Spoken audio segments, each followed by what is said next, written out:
Hello and welcome to another episode of the Bleeding Metal podcast. My name is Pia, she, her, and I am joined by my co-host.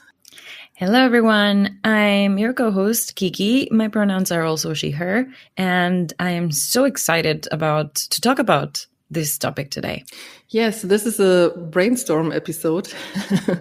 I just thought, well, there are so many people outside, especially men, who say, I feel insecure how to act with women in the metal scene, or I don't know what I can do to make the situation for women and also LGBTQAI plus community better. And so I thought we could just throw in the ideas that we have. I think we're going to focus a lot on women because both of us are women and we cannot talk for the LGBTQIA plus community. And I just hope that some of the ideas that we have also help other people, not only women.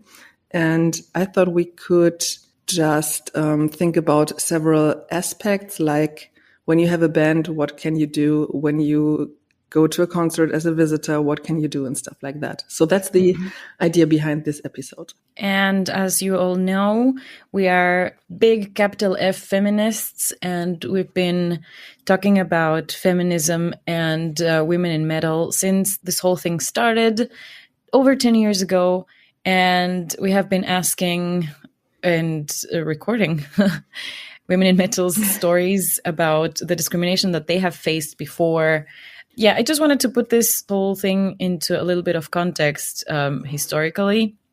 We did start this medium over 10 years ago, and we used to hear comments that we, I think, hear less and less now, since there are more and more women in metal throughout the years. And the comments back then were stuff like, I was loading into a venue for a concert and the security asked me if I was with the band, if I was someone in the band's girlfriend and stuff like that. And actually, no, she's in the band, right? Stuff like that. We've heard a lot about gatekeeping, that especially female presenting people are, the whole meme of, oh, you're wearing a specific band's shirt. Can you name at least 3 songs so that you can be allowed to be in this space, kind of thing. We heard a lot of those. I don't think that happens as much anymore, luckily, but it is 2023. Well, hello, we're talking from the past again. Yes, right. Busted. Okay, it is 2024 even, so it should be more mind-blowing to see this type of discrimination in our daily lives. But sometimes it does still happen. And we have, in the past 10 years, as I was saying, we have seen a lot of changes in not only metal culture, but as a society, as an international society. Our whole planet has been undergoing a lot of changes. We went from the Me Too scandals to cancel culture, which is kind of dying down now, but we have hopefully learned that it is very important to hold people accountable for their not only mistakes. Mistakes sounds as if they were always harmless, but it's not the case. We have to hold people accountable, not only for their mistakes and speaking things that they shouldn't anymore, quote unquote, but also we need to hold them accountable for their crimes, for their violence, and for their transgressions. But yes, going away from cancel culture also means to allow people to learn, to apologize, to make amends, and to keep learning, which is why we are discussing that here today. How can you all avoid stepping over other people's boundaries, personal spaces, And how can you respect and upkeep the equality, the equal treatment that everybody, not only in the metal scene, should get? Yes, exactly. We could basically sum it up to one sentence. Don't treat women differently than men, especially when you don't know them. Sometimes when I say, or when I give this advice, people say, oh, then I'm allowed to punch a woman in the face in the mosh pit. And I'm like, you shouldn't do that with a man either. So nope. Oh my God. Yeah, but that's very easy. Also, when you make a joke or whatever, then you can think about, would this joke also work if the gender of the protagonist in the joke or whatever is the opposite gender?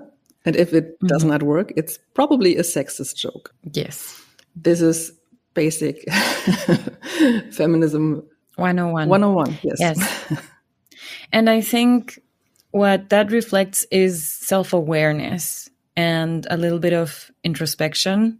In general, the rule of thumb should be don't treat people like differently, like treat people as you would like to be treated yourself.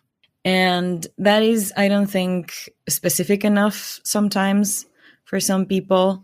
And we do live in a society that has internalized misogyny very, very deeply, which means a lot of male identifying humans feel entitled to women's attention and admiration and service, etc. And that is, if you feel like that, and it might take a little bit of work to realize it, if you feel like that, you need to work on yourself and stop those kinds of behaviors. And to make it even more visual, if you are always expecting your female partner to bring you food, beverages, I don't know, to do the household chores, we've talked about that before in the podcast as well, to do the emotional work in your relationship,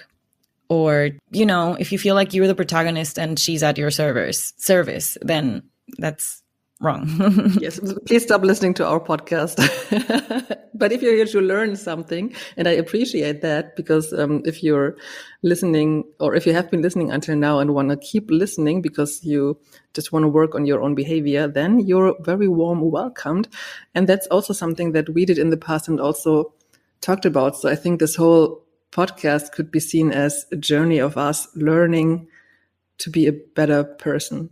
We had an episode about othering and also defensive othering. And yeah, for me, that was special because I knew before that I did that. And now there was a word for what I did in the past. You can always work on that. And so maybe we should start with concerts, with audience, being in the audience yourself and meeting female people in the audience. Because I just had to think about that, because you said that female people are not there to please you. So if there is a woman at a concert and she's dressed nicely, then she does that for herself and not for you. Yes, absolutely. At concerts, also be very mindful not only to not, of course, don't catcall. Don't catcall female presenting people. Well, don't catcall anyone. Don't make anyone feel uncomfortable. Don't point. Also, not only in concerts, just in general, don't point out people's figure, like compliment their brains. And also don't invade their personal space, like getting too close. Always ask for consent when, I don't know, hugging, touching. And if you pass them by, don't touch their back or whatever. You don't do that with men. Why do you do that with women? Right. You're not allowed to touch anyone without consent. The disgusting excuse me in the hand on my lower back is like, no. It is very, very uncomfortable. So, okay, if you didn't know, that makes us feel very uncomfortable. So please don't make us uncomfortable. Or another thing that makes people feel uncomfortable, being touched inappropriately while crowd surfing. And yes, a hand on the butt while crowd surfing might be inevitable. And yes, maybe it might be preferable to falling down in the middle of the crowd, but it's different to be lifting someone up and passing them on in their crowd surfing moment. That is one thing, and it's absolutely different than trying to actually grab their butt or other parts. You don't need to squeeze. Yeah. No squeezing, no tearing of the clothes, no putting hands or fingers in places they don't belong in this scenery. Mm-hmm. And also here, no catcalling like, oh, ass, boobs, whatever. No, just don't do that. We are people like everyone else. We just want to have fun there. We don't do that to get attention or whatever. Yeah, and sometimes things like that happen. Mm-hmm. Yeah, wardrobe malfunctions while crowd surfing are normal. And if you see a boob, well, good for you. Don't call it out. Don't touch it. Just enjoy. Be quiet. Just, it's a very normal part of a human body. Have you never seen one before? Damn. You're a lucky day then. I actually saw that happen at the Trivium Heaven Shall Burn, Bleed From Within concert in the summer. And I was so proud that the person kept crowd surfing even after a nip slip. That was great. It was like, this was a little embarrassing, but I won't be shamed into not having fun. That was really good. Props to you. Yes. If you're listening to this, I saw you. I applaud you. Free the nipple. Nipples are normal. Dudes also have them. Why are female nipples so sexualized? It's terrible. Yes. Anyway, going back to concerts. Also, not catcalling the females on stage, the female musicians on stage. Please, let's not catcall the female musicians on stage. Stop screaming at them to get undressed. That is just very, very bad manners. Yeah, you wouldn't like to be put on the spot like that either, and getting screamed at to get undressed and sexually objectified without your consent. Like, no, please don't do that. Mm-hmm. And that extends not only to concerts, but also to social media. Yes. And you do not need to comment on bodies in general, as Kiki said, and also not on outfits. Mm-hmm. That's also something that I heard from a lot of women, that they were asked why they dress in a specific way and stuff like that. And men hardly ever get asked that. Yeah. Maybe when they have a special costume or something like that. But yeah, they just grab whatever they want, go on stage, and that's fine. And with women, there's so much judgment. True. I mean, I get commenting on fashion because I do that too, because I find it very interesting. I found it very interesting that the Nova twins made their outfits for the Heavy Awards. That was actually a topic on an interview while they were at Rock am Ring this year. And I thought that was in a very respectful and diplomatic way that the interviewer from the Morecore magazine, from the German Morecore magazine, actually asked them. And they asked them about the process of creating these outfits and these dresses. And that was actually really cool. So if you put a lot of effort into a dress or a lot of thought into an outfit, and the outfit is commented as being creative and, I don't know, something specific about the clothes, nice. The compliments that we're thinking of that should be avoided is, oh, that outfit is especially flattering. It makes you look thinner. It makes you look this specific way or another. That is disrespectful, and that is absolutely uncalled for and unnecessary. Mm-hmm. But otherwise, commenting on the fashion, I have criticized fashion. I know. I want to still do that. But I do that from a non-sexual point of view.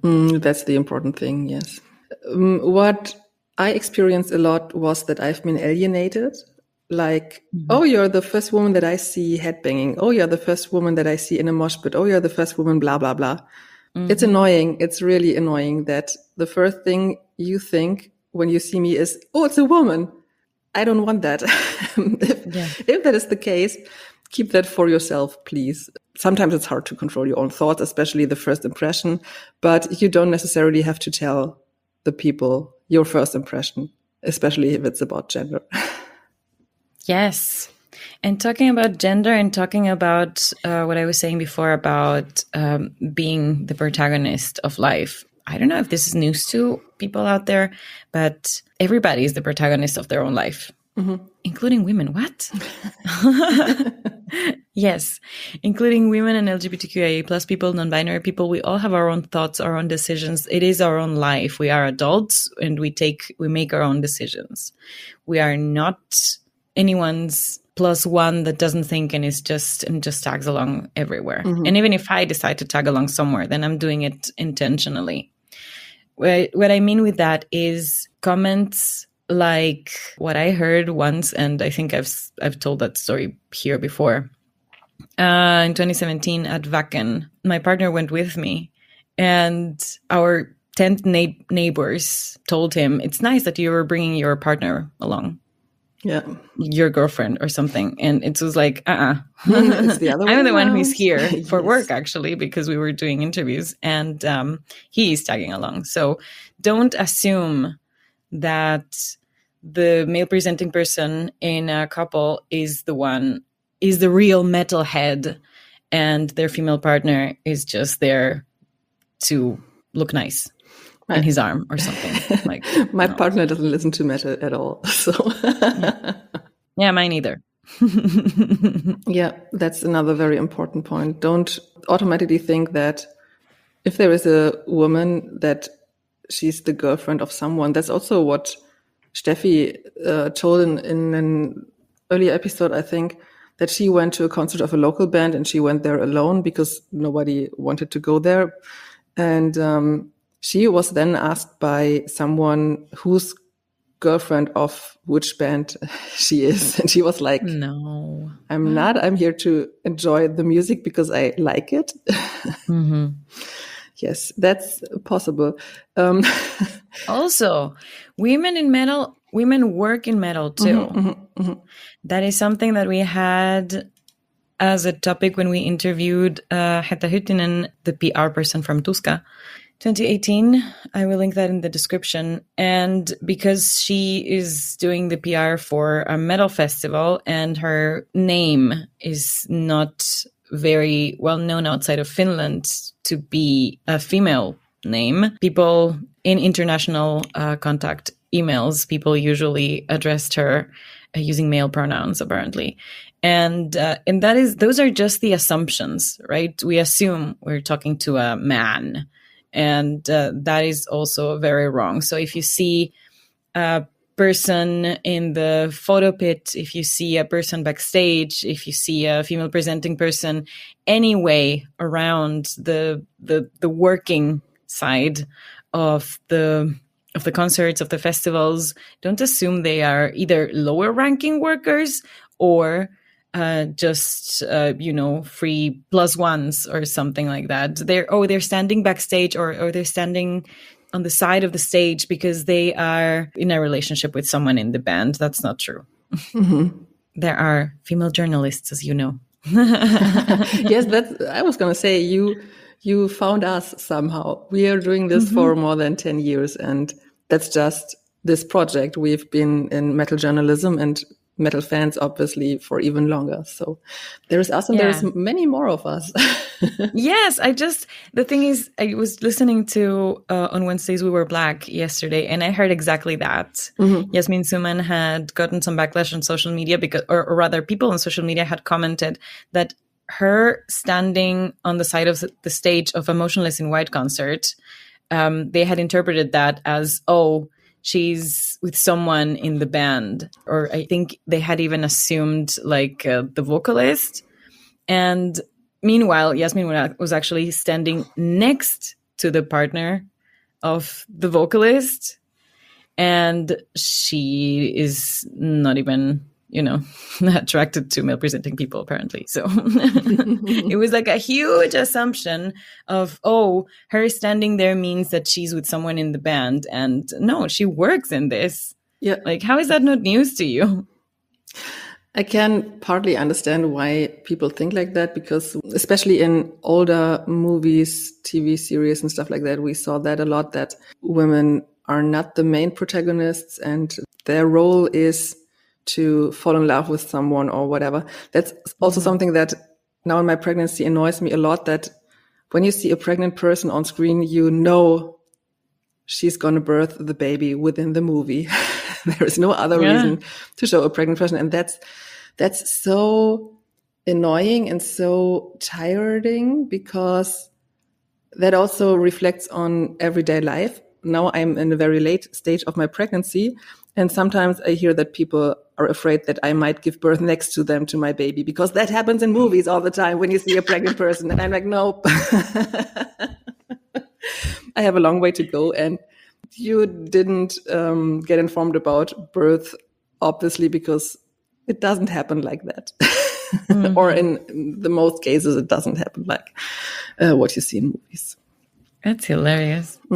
Maybe that is why people might think that, because they only know from media or whatever that the woman is the girlfriend of someone or whatever. But yeah, in real life, that is not the case. Or the parent of someone, or that is true. And that brings me to next point. I think this would be a good segue into where you get informed. So if you're listening to this podcast, we appreciate it very, very much. And that means you're interested in the perspective of other people than straight white men. To put it in the very scandalizing and polarizing stereotype that we hear a lot about nowadays. But that is the thing. If you are a straight white man, don't get offended by that. The thing is, everything around this world has been tailor-made for you. The security, like the safety belts on cars, and a lot of security features, and a lot of the technology we use on a daily basis is made for straight white men, straight white cis men. And our society works around this type of body and this type of person or identity. So that is why what we see represented most in movies, in media, in politics, in, mostly everywhere. That doesn't mean that most of the population is straight, white, cis male. But the stories of the rest of the world's population are not as represented in media, etc., which is why it is very important that you inform yourself, that you see these perspectives, which means that you listen to us, that you listen to other types of people out on the internet. It helped me a lot, for example, to understand issues around the rights of trans people, or rather, I learned a lot about that by watching trans YouTubers. Talk about their lives, talk about their experiences, talk about how they struggle with a lot of different things, and to understand that it's important to me to listen to perspectives from people with disabilities, from people of other ethnicities, from people of all over the world. And so listen to podcasts from those people, watch YouTube videos from those relevant to those identities, follow channels on social media that are dedicated to that. Also, I'm speaking for myself now that I was talking about social media. That is also a very good source of bite-sized information. I follow a lot of interesting channels on Instagram where people analyze, for example, toxic masculinity, where people analyze, trans identities surrounding disabilities, and also surrounding non-monogamous relationships. That is a topic, of course, that relates to my own experience a lot, which and that's the reason why I like to stay informed with that. But assuming that the whole world is white, straight, monogamous is wrong. And that is what leads to a lot of discrimination, homophobia, and just infringing other people's rights. And there are a lot of very good educators on Instagram and TikTok, and you can just watch their 1-minute videos, 1 minute every day, and you will absolutely learn something new that might blow your mind wide open to the rest of the world's experiences. Yes. And I can tell you from my experience, because I am white, the only thing that separates me from the standard, so to speak, is that I'm a woman. So I didn't experience much discrimination besides sexism. So it can be painful. You will learn that you made a lot of mistakes in the past, that you treated people wrong in the past, but that's okay. You're on a good journey. You learn about that. You learn how to avoid these mistakes. And if you feel sorry for that, that also speaks for your mindset, that you see, oh, well, I made a mistake that was not good, but work on that. Don't say, I don't want to be corrected or whatever. It's always better to work on yourself, because it also helps you to like yourself more, because you also see your own development in that. And Right. Another interesting thing is that especially straight white men don't like being labeled because they're not used to. That's what Kiki just said, that you're the standard and everything else has labels. So the label that I get when I enter a room, as I said, you are the first woman that I see headbanging, is woman. Someone sees me and that's the label that I get. Because you're not the standard. Yes. So they point out the difference. Yeah. And that's also something where you can work on, that you don't search for these specials, or that you try to not make a point out of it. Like I said, if you think, oh, that's the first woman that I see headbanging, don't tell me. That's another reason why you maybe should not do that. Don't label others. We want to be part of the community as well, and we want to be an equal part of the community and not being alienated, as I said before. True. Yeah. And what you were saying about learning, I think, is also very important, that you cannot expect people who are already marginalized, who are already doing a lot of work, sometimes, just taking care of themselves to honestly survive in certain cases. You cannot expect them to also make the emotional labor of educating you. Yes. So you have to get yourself educated if you want to be a better person. You are the one who needs to Google, what is it, women in metal. Just Google women in metal, and you will see how many there are, and what new bands you can listen to, what interviews you can watch or listen to hear their stories and their experiences.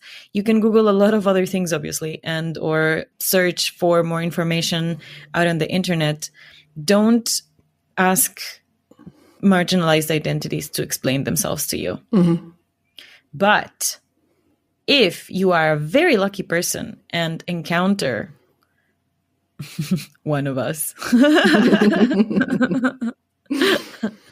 and we're in a good mood and in a safe place, and you ask respectfully a question, you might be lucky enough to actually get that education, that information live IRL from the source itself.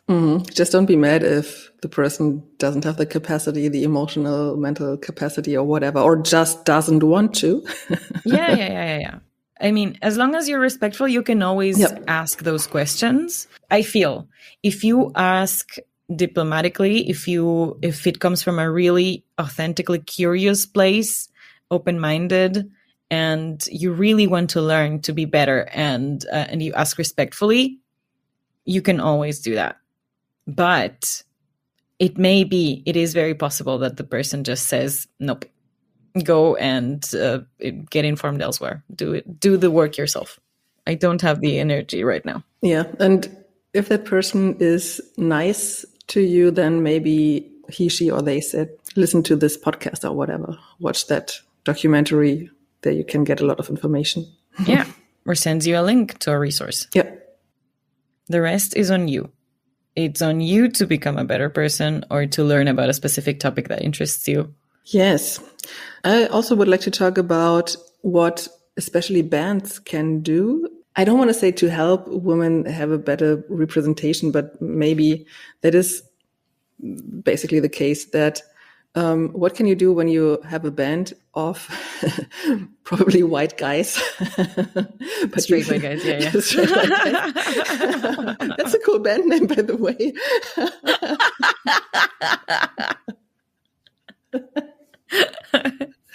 And you still want to support women in the scene.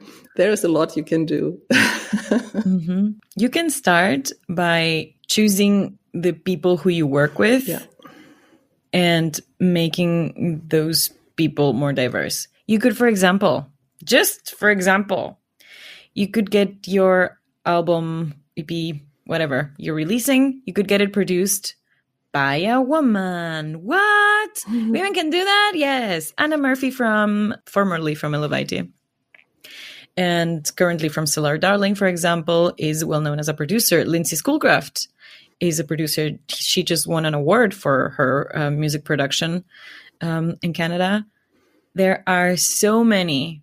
Make your crew, make the people you collaborate more diverse. Get maybe even women or non-binary people of color to work with you. Help amplify their voices and their representation and visibility.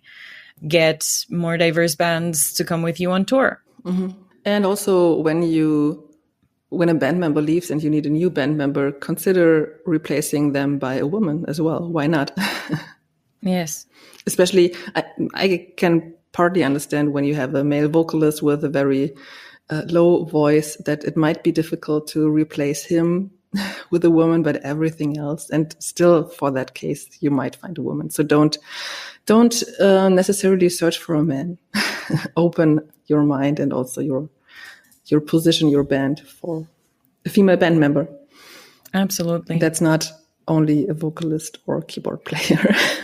Yeah. That's the standard.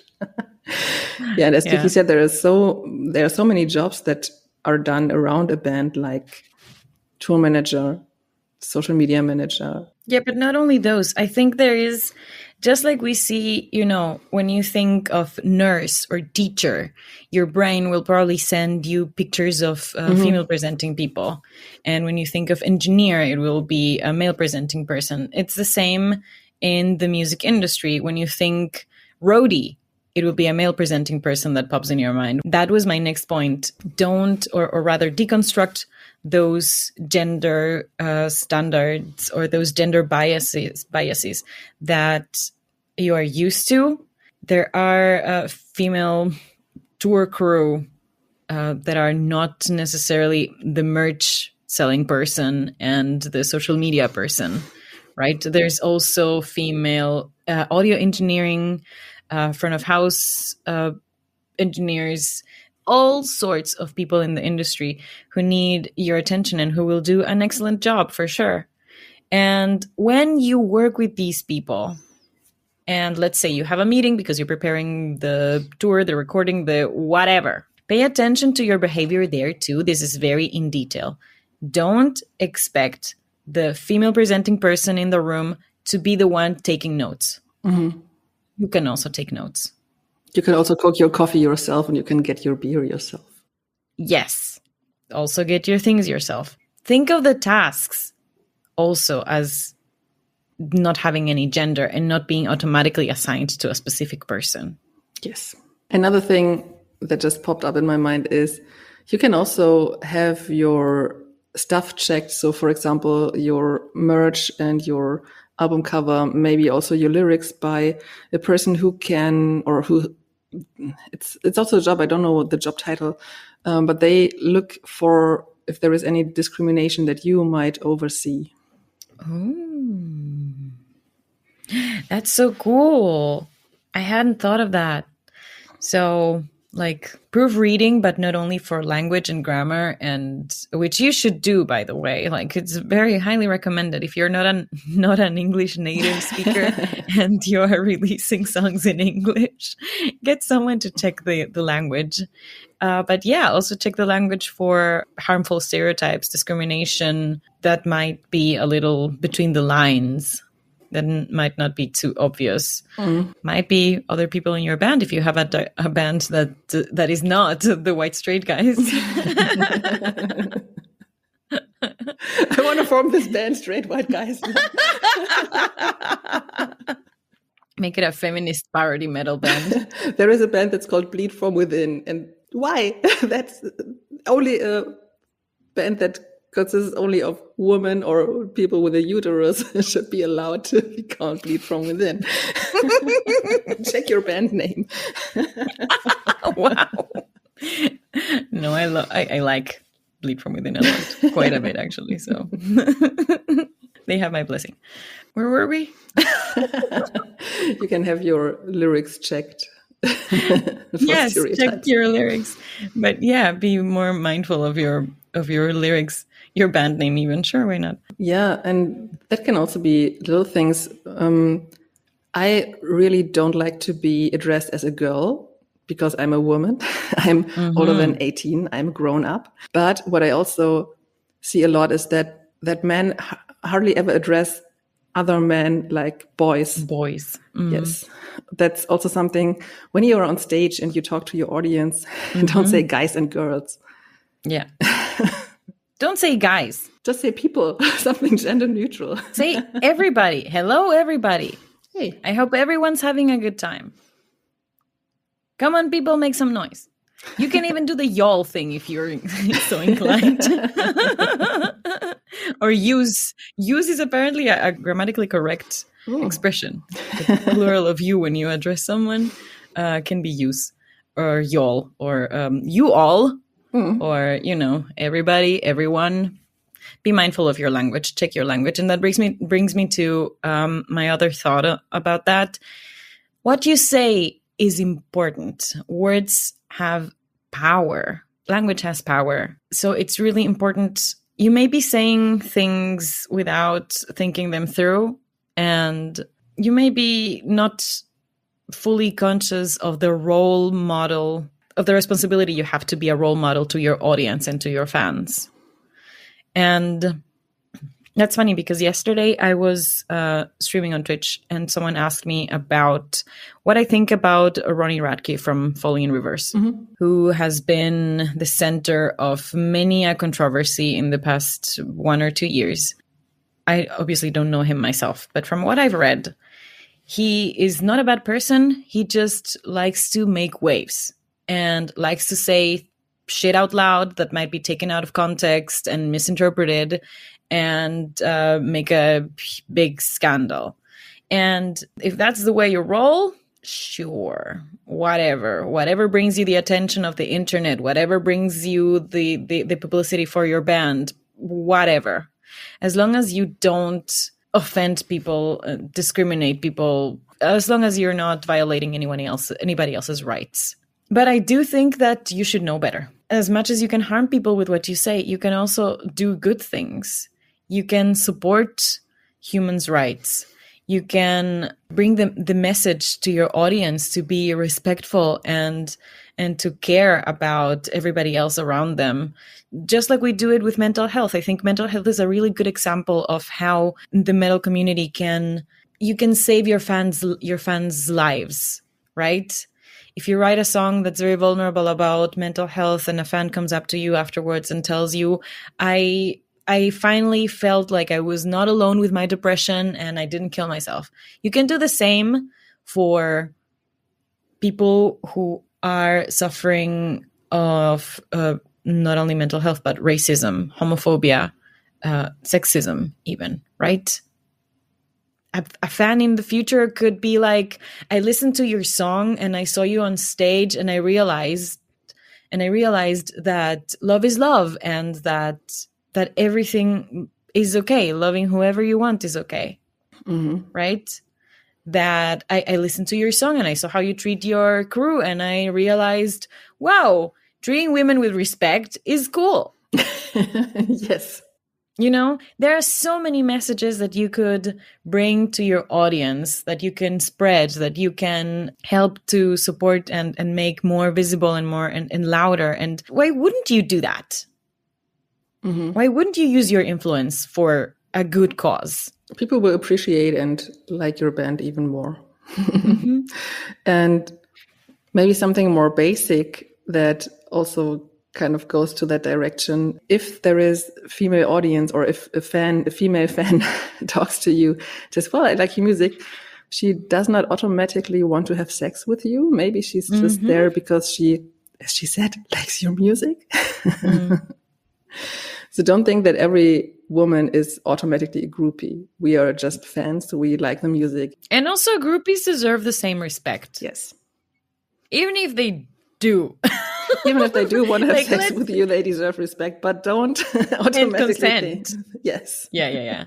Never assume that a groupie wants to have sex with you. And if they do, still ask for consent and be respectful. Yes. But to get back to my point, there are just female fans, and it's annoying to also by other people to get asked who's your crush in the band, because I have none. I just like their music.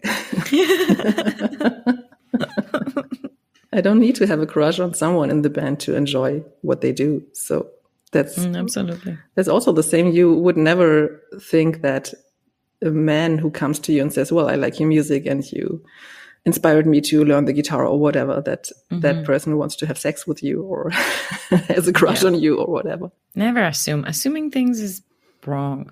Yes. Assuming things is not good. That sums this episode up, I think. True. There is another thing where I thought, or where I'm interested to hear what you think about it. I saw some bands doing a mosh pit, especially for women. And I think that's a good thing, because seeing a mosh pit from the side can look very brutal. And many women might think, oh, well, that's too violent for me. I don't want to join. But mosh pits are a lot of fun. So I think that's a good way to give them the chance to experience a mosh pit that they want to try. They think they can try, also without being afraid of getting touched by a man, stuff like that. That's also another point in mosh pits. It's kind of the same with these special campgrounds for women on festivals and stuff like that, that I think it's a pity that we need it. But on the other hand, I think it's a good thing that we have it for women who go alone to a festival, or also groups of women who go to a festival, that they might feel safer there. So I think that also these kind of mosh pits are a good thing, that you say, well, men, leave the mosh pit, open it up for the women in the room. Important is give them enough time to leave the mosh pit afterwards, because otherwise men could just rush in the mosh pit because, wow, they're a woman.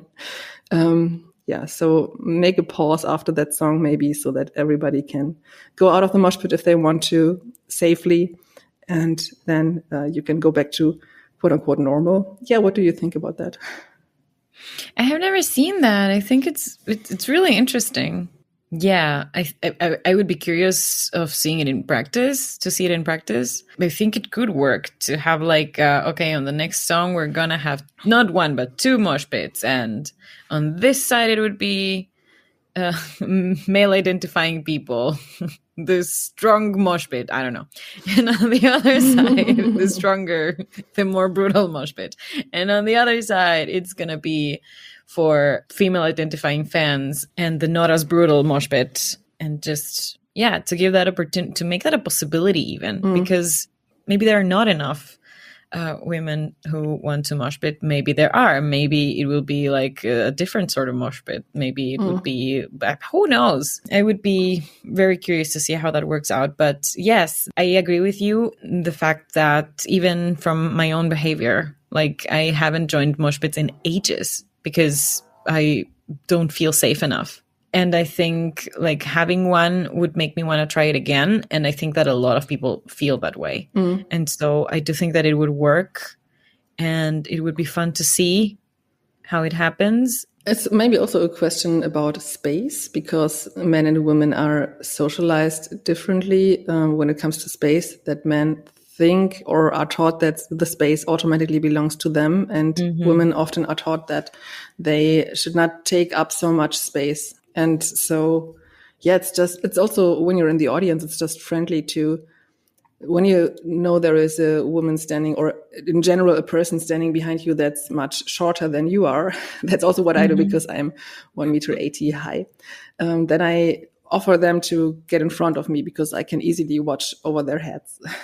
Oh, that is a very good one too. While being in the audience, be a bit more mindful of your surroundings and like check where your long hair is going while you headbang. Yes. And whether or not you are slamming it into a person's face. Also check if maybe there's a smaller person behind you that you could allow to go in front of you so that they can see better. Yeah, just be aware of your surroundings. You, of course, want to enjoy yourself, but you want other people, or you should want other people to enjoy themselves as well. And it's very, very annoying and frustrating to be 1.60 meters in a European venue. And then on top of not seeing shit, because there's always a tall dude who steps in front of me mid-concert. There's then the dude that starts all of a sudden squatting, no matter how full it is, squatting and slamming his long dreadlocks up and down and hitting everybody with them, and that hurts. So don't fucking do that. It costs you nothing, especially to let a shorter person stand in front of you. Yeah, really, just like turn around. Take a quick glance around yourself. Also, if you're taking a backpack or of sorts or something like that, there are people standing behind you who don't want to be hit by that too. Mm-hmm. Yeah, what else do we have? If you're a festival organizer or a concert organizer, then it's not enough to have one band with one woman on the festival lineup, for example. Make it more diverse. That's called tokenizing. Yeah. Yeah.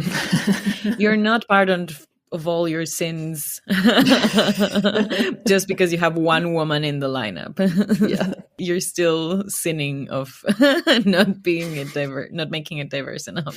Yeah, if it comes to the professions and the backstage, that's the same, like with bands, that you can consider working with a female camera person or whatever if you want to have a after movie, stuff like that. So don't automatically think these jobs have to be done by men.